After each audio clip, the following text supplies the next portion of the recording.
కృష్ణప్రసాద్, భూమి, శారద ముగ్గురు కూడా ఒక ఇంట్లో మాట్లాడుకుంటూ ఉంటారు. అప్పుడే భూమికి శరత్ చంద్ర ఫోన్ చేయడంతో భూమి చాలా సంతోషపడిపోతూ ఉంటుంది. భూమి, నేను నీతో మాట్లాడాలి అని శరత్ చంద్ర అంటూ ఉంటే భూమి సంతోషంగా చెప్పండి నాన్న అని అంటూ ఉంటుంది. ఫోన్లో కాదు, ఒకసారి ఇంటికి రా అని చెప్పి శరత్ చంద్ర అంటూ ఉంటాడు. ఇక దాంతో భూమి శరత్ చంద్ర దగ్గరికి పరుగులు తీస్తుంది.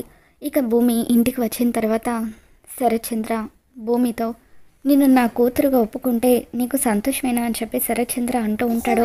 అప్పుడు భూమి ఆనందంగా, అది సంతోషం కాదు నాన్న, అదొక పెద్ద సంబరం అని చెప్పి అంటూ ఉంటుంది.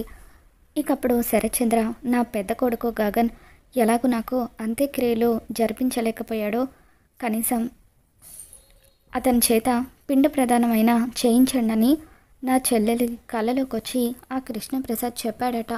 కాబట్టి నువ్వే మీ ఆయన గగన్ని ఒప్పించి కృష్ణప్రసాద్కి పిండం పెట్టించాలి, అప్పుడు నిన్ను నా కూతురుగా నేను ఒప్పుకుంటాను అని శరత్ చంద్ర అంటూ ఉంటాడు. ఇక దాంతో భూమికి ఏం చెప్పాలో అర్థం కాక ఏడుస్తూ ఉంటుంది. అపూర్వ భూమి ఏం చేస్తుందా అని చెప్పి చూస్తూ ఉంటే మరోవైపు గగన్ కూడా చాలా సీరియస్గా దేని గురించో ఆలోచిస్తూ ఉంటాడు.